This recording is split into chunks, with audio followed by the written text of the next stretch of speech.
to another episode of Podcast on Fifth Ave. She is Taylor Haase. I'm Jenna Harner. We miss Jordan once again. You know, all of our schedules can get crazy sometimes, but we want to make sure that we give you guys the Penguins and hockey content that you're looking for each and every week.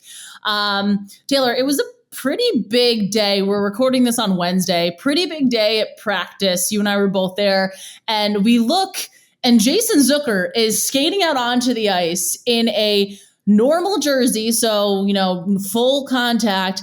And then it was hilarious. He gets like halfway on the ice and like rolled on the ground a little bit and like took a little bit of a dive, and the guys around him seemed to laugh, but definitely fantastic to see him back out there. Yeah, that was hilarious. Yeah, skip the no contact phase of this injury rehab. It was only 6 days ago that, you know, he got hurt in Minnesota, and you see that he's holding upper thigh, groin area, and then you think, is this related to his core muscle surgery? And you're thinking like, oh my gosh, this should be season ending, you know, keep him out for a long time. And then 6 days later, he's back on the ice, full contact. But I mean, yeah, obviously he's in a great mood, like you said. He stepped on it. Yeah, it was like a puck had like went off of his skate a little bit, and he dramatically fell down, rolled around for some extra flair, making light of his injury luck, because he has had, you know, such tough injury luck. It seems like, you know, they were trying to work through this core muscle issue without surgery. He comes back in that Vegas game in January. They realize he's not where he needs to be. He gets the surgery. He comes back. He's hurt by the Kevin Fiala shove, but signs are pointing to him returning soon. It could be as soon as Thursday when you're listening to this. He, you know, is back taking the regular line rushes, second, you know, line with Raquel and Malkin, where he was for 30 minutes in the last game. So back in his usual spot. He was rotating on the second power play unit. Sullivan said he's still day-to-day, but, you know, he is making the trip to New York. So just such a surprise to see him back this early, and it'll be interesting to see what he does when he does get back into the lineup. Yeah, and I don't think anybody kind of expected that too, because of the fact that we were, you know, ever since the Thursday game in Minnesota, it was, you know, we don't have an update. We're still awaiting an update. Every day we would talk with Mike Sullivan, it seemed like, you know, we're still waiting. He's still being evaluated, and seemingly sometimes that trends to be more of a negative thing. But in this case, that wasn't the case, or at least as of right now. He did kind of hint, at least the way that I read into it today when we talked with him after practice, that it seemed like it was more of like a re-aggravation type of thing with that core muscle, which I'm not going to lie to you, until very recently, my brain didn't process it. Core muscle, you think core. It also ties into your groin area. It does, yeah. So honestly, I'm not a doctor, but I have Google. So after practice, I was like Googling, what is core muscle repair surgery? And so it's to fix a sports hernia, which is, I think, what we typically hear it called, sports hernia.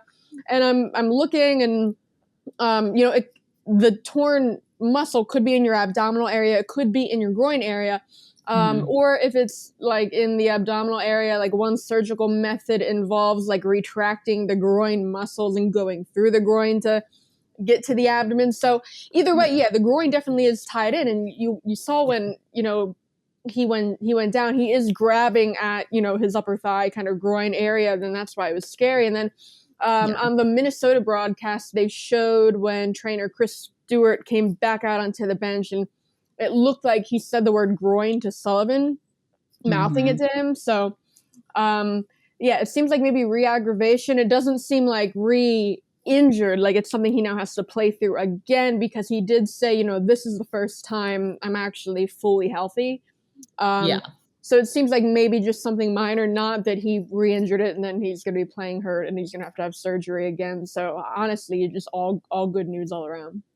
Yeah, and even more good news, the fact that Brock McGinn was on the ice on Wednesday as well. He was in a non-contact jersey, but this is the first time since he ended. So I have to make sure I have the timeline right. The March 11th game against Vegas was the last game he played in. So since he hasn't played since March 11th, basically, this is the first time we've seen him practicing with the team not just doing the skill sessions before practice when, players get back on the ice. Yeah, he's been skating on his own for a little while now because it's a wrist injury.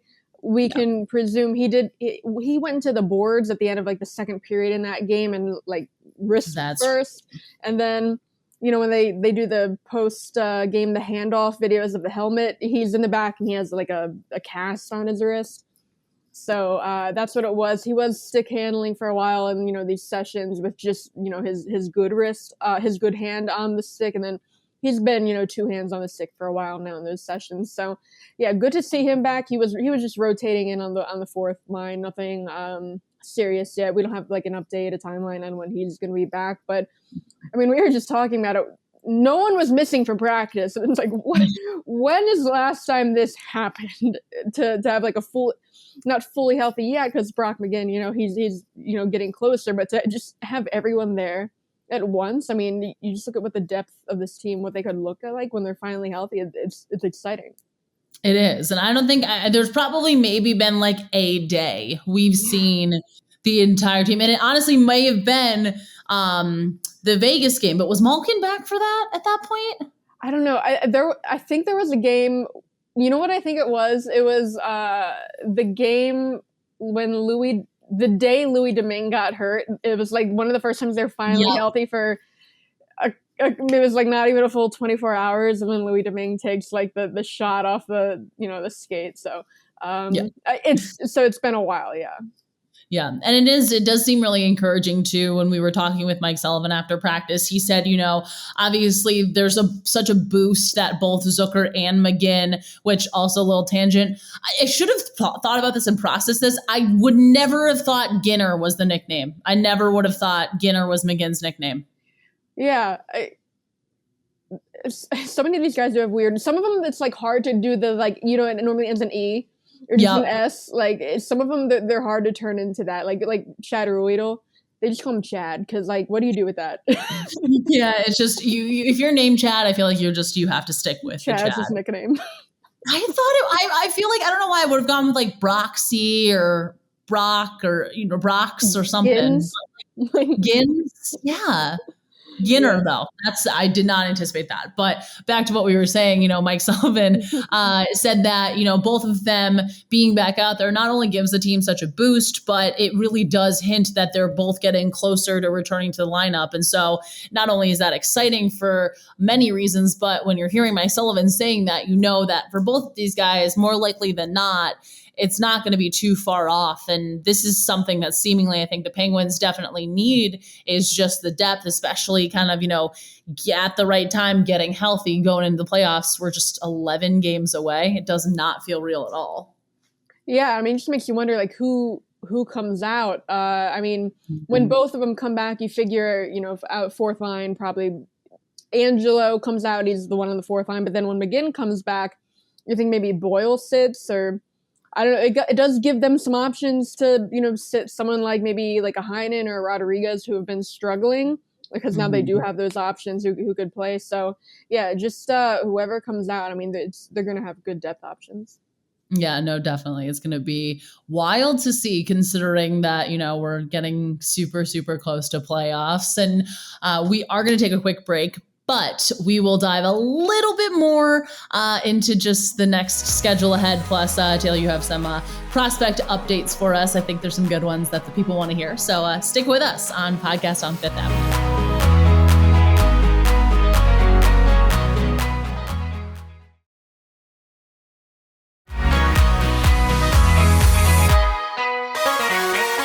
And welcome back to Podcast on Fifth Ave. Taylor, it is hard to believe, and I know I said this at the end of last segment, but there's 11 games left in the regular season. And one, that just kind of seems unfathomable because of the fact that we've had shortened seasons for the last 2 years. So we're going to get through, knock on wood, hopefully, an entire 82-game regular season slate.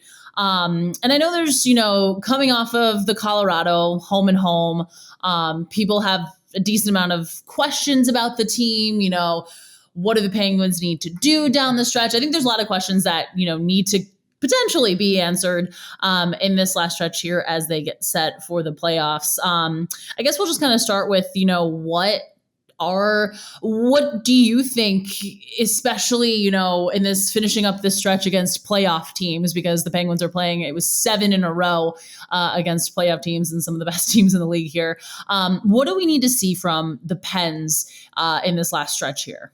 Yeah, I think one of the important things is going to be just to figure out line combinations, nail down line combinations, and defense pairings too, because they have been, switching up the defense pairings these last couple games. Friedman, Pettersson coming in and out, and then the forwards coming in, getting healthy. They really have to figure out before the playoffs start. They can't. I don't think it would be a good idea to be switching guys in and out in a playoff series when it's not necessary, moving guys around. They really need to find something that works, and I feel like especially on Malkin's wing. Malkin has really he needs solid wingers. Injury has kind of dictated the circumstances where they have been changing a lot. Raquel comes in.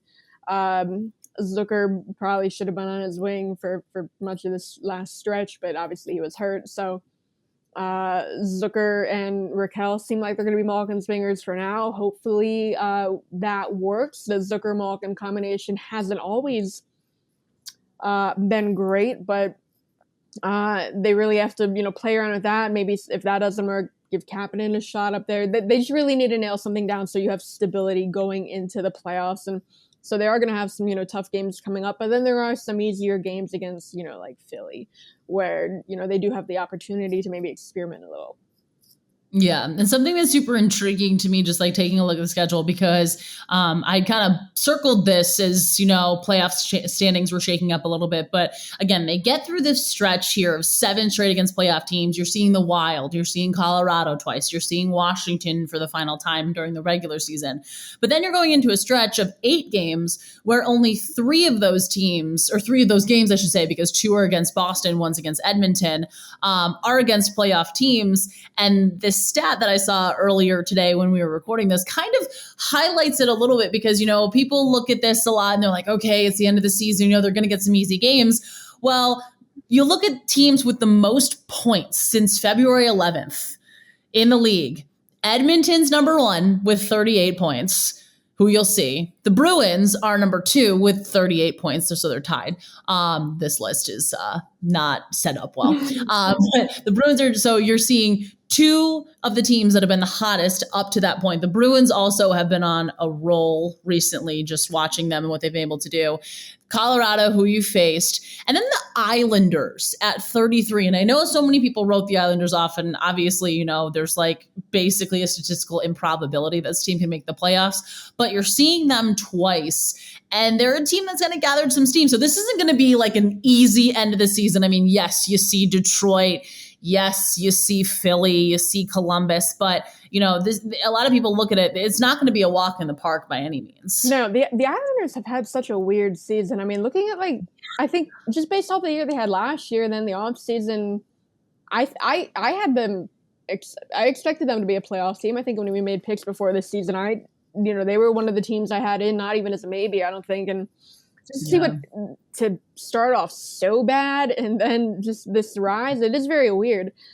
The East, playoff field, it is kind of set. The Capitals probably they're the weakest team of the current playoff field. So I mean, nothing's impossible. But yeah, the Islanders, if they think they have a shot to get in, their last games could be pretty tough. But yeah, it's not going to be an easy stretch, and it makes you wonder how often are we going to see Casey to Smith, because they only have 2 sets of back-to-backs. There's a home back-to-back, and then there's the road where they're in Detroit and then Philly. Yep. And I don't know if it would be a good idea to start. So you could, I guess, start Jari the rest of the regular season, except for, give Casey those 2 of the starts in the back-to-backs. But I don't know if that'd be a good idea for Jari if you want to give him a little bit of rest going into the playoffs, because he has had one of the heaviest workloads of any starter in the NHL. So I don't know, what games do you even give Casey? Because the Penguins are kind of battling for position too. And if they're not that confident in Casey, like you said, they're going to be playing some tough teams. And then even the teams that you think you can write off, like, Philly or Detroit, I don't know, things could be interesting. And then some of these teams, coming up like the Islanders, it's going to be tough. So I don't know when you would get Casey in.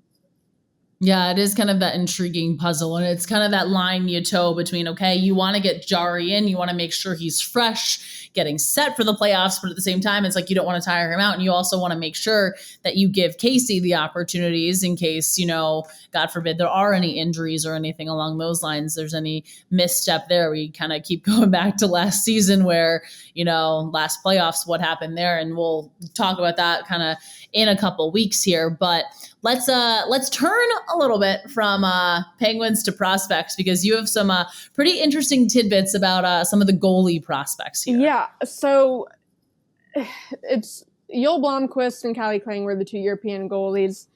When they brought in Taylor Gauthier, the undrafted free agent out of Portland in the WHL, it kind of made one of those kids in Europe more expendable. Because neither of them were going to be over next season yet in Wilkes-Barre. So Calle Klang is the one they parted with in the trade to bring in Raquel. Blomqvist, he's the one in Finland. He was the higher pick. He was the second-round pick, and he's just kind of taken off. So he started the season. I mean, he's been the backup throughout the year, but for a backup, I mean, he led the league in save percentage and goals against average. His save percentage was .940. But he is still the backup, so... going into the playoffs, his team's Carpat, they start game one, they start their veteran starter, Stanislav Galimov. But he's a veteran. Joel Blomqvist, he's just the rookie backup. Galimov gets yanked after like 7 minutes in game one. Blomqvist finishes the game. By then the deficit was too much to overcome. Blomqvist starts game two. Very good performance. It was an overtime loss. They go back to Blomqvist game three. He got an overtime win, his first playoff win in the Finnish league. For some reason, they went back to the first guy for game four. He got yanked again a couple minutes into the first period. They put in Blomqvist. Blomqvist is perfect in relief. 17 saves. He gets the win. Game five, he starts. They get shut out 1-0. That's not his fault. Game six, they start Blomqvist. 10 minutes into the game, they have to delay it due to ice conditions. They pick it up the following day, and he gets the win to force the game seven. Game seven was Wednesday. They lost 2-1 in overtime, so they're eliminated. But he had 42 saves on 44 shots. He finishes the playoffs with a 1.1 goals against average and a .950 save percentage in 7 appearances. So, you're just talking. It's funny because he basically did to his starter what like Matt Murray did to Fleury. But Blomqvist, his nickname is Blama, which is Swedish for flower. Because I follow his team on Twitter, and they're tweeting these. The flower emoji every time they do it. And I had to look into it. I was like, why are they calling this kid Flower? It's because, yeah. So how fitting for a goalie in the Penguins system, but really cool stuff from him. Galimov is going to be a free agent, so opens the door for Blomqvist to step in and be the starter. When I took the talk to director of player development, Scott Young, he did say that, they don't want to bring him over until he does have a year in Finland as a starter. So this kind of opens the door. So maybe in 2 years we do see him in Wilkes-Barre. But, the Penguins have just some really exciting goaltending prospects. The prospect pool as a whole, pretty shallow. But, some of the goalies, you have Blomqvist, but then Lindbergh they bring in as a free agent last summer.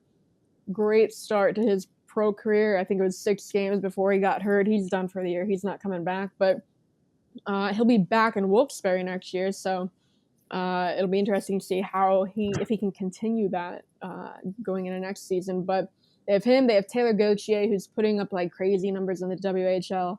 And he'll be in Wilkes-Barre next year. Alex Story is still a restricted free agent. I think he's still someone that has potential if they bring him back. But it's just really interesting to see the options at goaltending, especially because Casey DeSmith is he's a free agent. Maybe he doesn't come back. Maybe, Louis Domingue gets to be the backup for next year. And then after that, one of these young guys could get a shot up in Pittsburgh. And it'd be nice to see. Yeah, it'll be intriguing with the next, year to 5 year span, who we kind of see out of that group potentially up here in Pittsburgh and the impact they could potentially make. And again, you never know. It's such a year-to-year league type situation, but it is, there's a lot of fun ahead.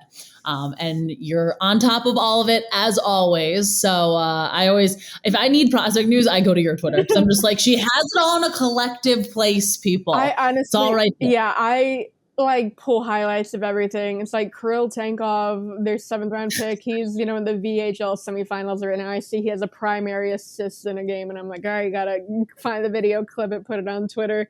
He does have 2 assists in the VHL semifinal round. They are down 3-1 in the series, so he's on the brink of elimination. He's their last European prospect, still active, but they have him still playing. Tristan Broz is going to be in the Final Four with Minnesota. Yep. He's had a great turnaround. He had a really rough start to the season. Took like maybe, I think, 15 games to score his first goal. And he's moved up. He's on the first line for Minnesota. So they play Minnesota State to open the Frozen Four. So it'll be interesting to see him. He's active. They have, the guy, Tankov's still in Europe, and then a couple junior guys playing for teams who are probably going to make deep runs.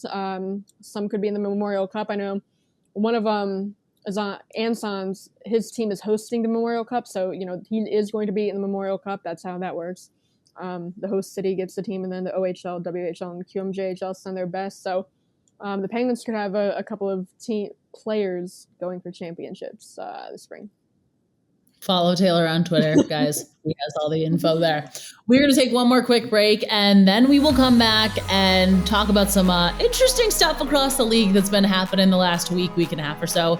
Stick with us on Podcast on Fifth Avenue.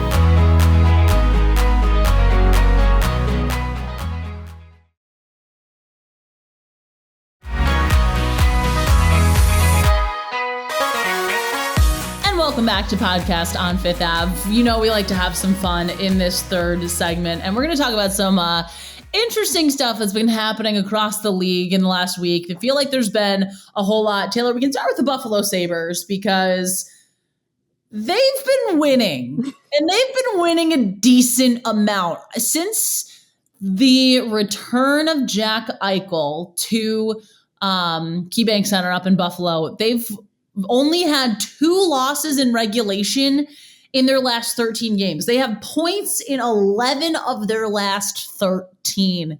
Dare I say it, they might be a little bit of a fun team to watch. Yeah, I mean, the pace they're on right now, if they played like that, throughout an 82-game season, they would be on pace for a 120-point season, which, to put things in perspective, that's how well they're playing right now. Yeah.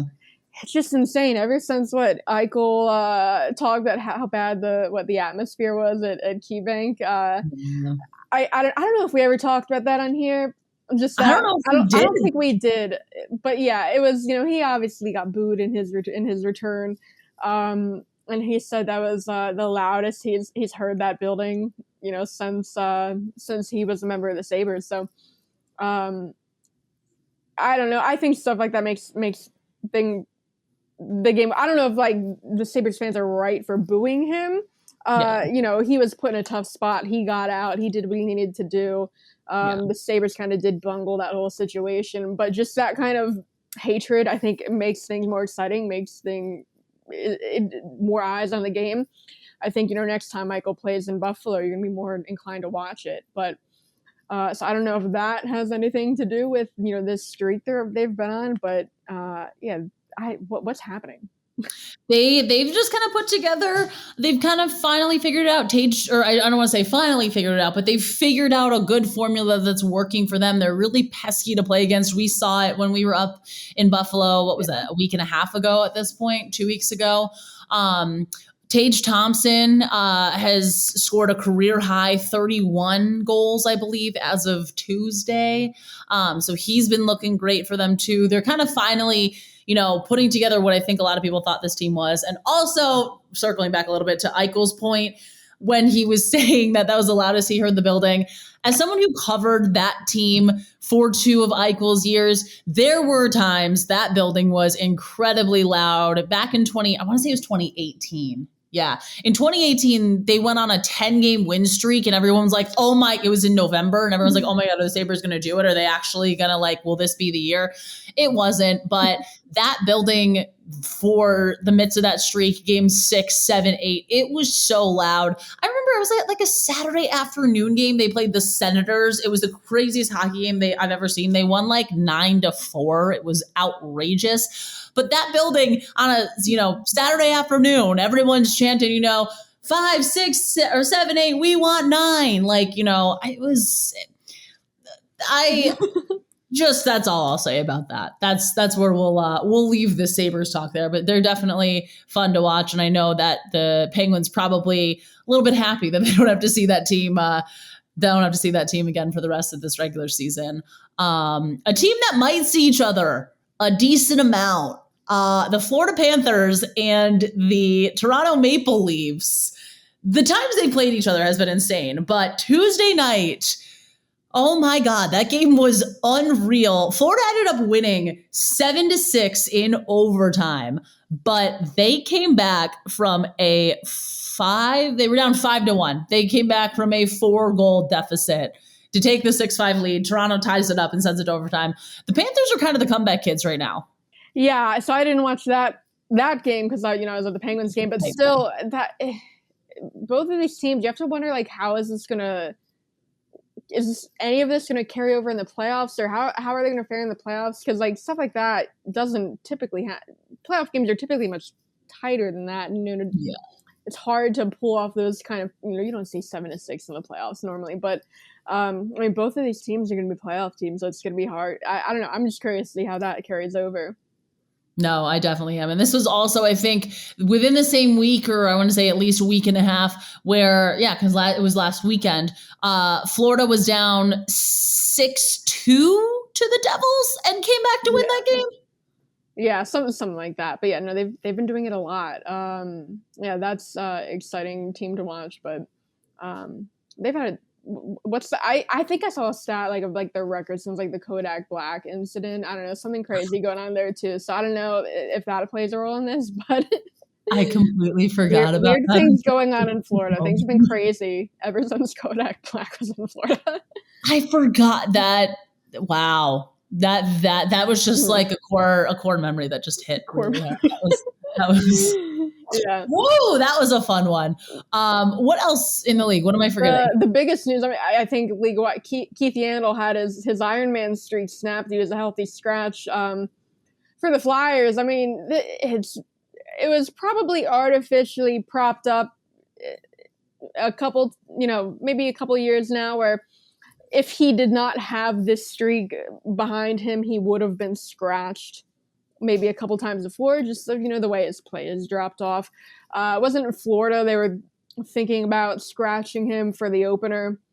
Was that last season? But it didn't happen. But yeah, so it finally came to an end. In Philly, the Flyers, they're eliminated from playoff contention. They have a lot of young guys that, need to get into games that they're, calling up that, are fighting for bigger spots next year. And, Keith Yandel really doesn't need to be playing. There's not really a whole lot of benefit to keeping him in. So, yeah, he had his streak snapped. He had, the longest Ironman streak in league history. So obviously the longest active one. And now that he had that snapped, Phil Kessel has the longest active one. He's number 2 all time. Phil Kessel can surpass him for the longest streak a couple games into next season. Not quite this season. I think it's a couple. I don't know if you have the numbers pulled up in front of you. Do you? No, I don't. It doesn't matter. He can. It's a couple games short of being able to move into the number 1 spot this season. So you have to imagine he'll do that. Phil Kessel has not slowed down to the level that Keith Yandel has. Phil Kessel's not going to be scratched anytime soon, unless he gets hurt. And Phil Kessel obviously not someone to get hurt. With the streak he has, he should surpass Keith Yandel for the number 1 spot all time. And I had to laugh at this quote because Kevin McGran, a hockey reporter, tweeted that, Phil Kessel is now the active consecutive play games played leader in the NHL. He talked with James Van Riemsdyk the other day about Kessels' streak. And this quote from James Van Riemsdyk is just phenomenal. And it says, "I'm sure a lot of the strength and conditioning specialists are at a loss for words." Yeah, I do feel bad for Keith Yandle too, but yeah, it has been. If he were on a competitive team this year, it would have been snapped earlier. Yeah, no, he would not be in the lineup on a competitive team. But I don't know, he's just such a fun. Both him and Kessel, just such great personalities. Yeah. Oh yeah. Keith Yandle, my favorite thing he does is like the sunk, he calls it, and it's when he's behind the net trying to start a breakout, and if there's an opponent standing in front of him, he fakes him out, a pass, and if the guy falls for it, he yells "sunk," and he does it so loud that you hear it like on the broadcast. You could hear it like from the press box. And I remember, how many years ago was this? 3? Has to be longer than that. I don't know. When Thomas DePauli got called up, he only played 2 games for Pittsburgh, but yeah, he had the first one on the road, Montreal. Then his next game was at home against Florida, and it was like the Penguins are losing bad in that game, and Keith Yandle goes behind his net, and Thomas DePauli is the guy there. And you see it when you see Keith Yandle go behind the net like that, you're like, oh God, he's gonna do it. And he did it, and DePauli fell for it. It's like he's just a rookie, Keith. Come on, Keith, not the rookie. He's just a kid. No, but then he falls for it, and then Keith Yandle does it again, and then he falls for it again, and he yells it. And then Thomas DePauli never played in an NHL game after that. So. I did think it was funny when we were in Philly earlier this season. Mike Matheson, who was teammates with Yandle in Florida, Mike Matheson looked like he tried to do it when he was behind the net. No one fell for it. No. And Mike Matheson, he's too nice of a guy. It would have worked. He would have just yelled like "sorry." So he would have tried it, and then as he skates into the play, be like, "I'm sorry, my dude." Like, my bad. But I think that's just so funny for him. But I don't know. Yeah, they do go to Philly again. So I don't know. Maybe Keith Yandle will be in the lineup then. Maybe we'll see Mike Matheson attempt a sonk again to impress Keith Yandle. But looking forward to that. That one, we can't wait. We have that one circled on the calendar. Yeah. Well, that'll do it for us on another week of Podcast on Fifth Ave. Be sure to subscribe to us wherever you subscribe for your podcasts. Listen, tell a friend, give us a nice little, we like good ratings. If you're giving us a rating, tell us what you like. Tell us what you want to hear more of. Follow us all on Twitter. Follow us, our podcast on Twitter as well. And we'll see you next week.